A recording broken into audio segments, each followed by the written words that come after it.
Pour effrayer sa meilleure amie peureuse, une femme se met à secouer violemment l'échelle à 600 mètres du sol. Terrifiée, son amie est prise de panique.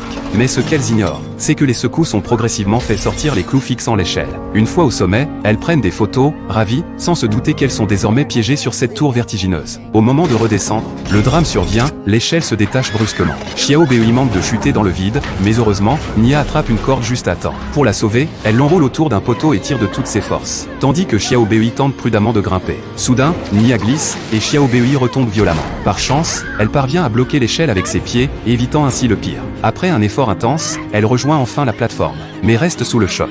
Le pire, c'est que l'échelle a entièrement cédé, ne laissant pour seul appui que la petite plateforme au sommet de la tour. À cette altitude, leurs téléphones n'ont aucun signal, et toute tentative d'appeler à l'aide est vaine. Xiao Bei panique, tandis que Nia tente de la rassurer. C'est alors que Xiao Bei aperçoit une boîte en contrebas. À l'intérieur, une paire de jumelles et un pistolet de détresse. Nia scrute les environs à l'aide des jumelles, mais ne voit personne. Xiao Bei remarque que leurs sacs à dos, contenant de l'eau et des provisions, sont suspendus à une plateforme plus bas. Nia la dissuade de tenter de les récupérer et suggère plutôt d'attendre les secours. Des heures plus tard, Nia aperçoit un camping-car non loin de là, mais il semble abandonné. Xiao Bei propose d'attacher un téléphone à une corde et de le descendre pour tenter d'envoyer un message de détresse. Malheureusement, la corde est trop courte, et l'idée échoue. Nia prend alors le risque de se suspendre au bord de la tour pour essayer d'obtenir du réseau, sans succès. Au bord du désespoir, Xiao Bei a une idée, laisser tomber le téléphone depuis la tour. Nia enlève sa chaussure et y glisse le téléphone, tandis que Xiao Bei ajoute son soutien-gorge comme amortisseur. Elle laisse ensuite tomber la chaussure en espérant que le téléphone captera un signal après l'impact. Nia suit la chute à l'aide des jumelles, mais aucun signe de réponse. Soudain, Xiao Bei aperçoit un homme en bas de la tour. Elle crie de toute leur force, mais à cette hauteur, il ne les entend pas. Pour attirer son attention, Xiao Bei jette une autre chaussure au sol.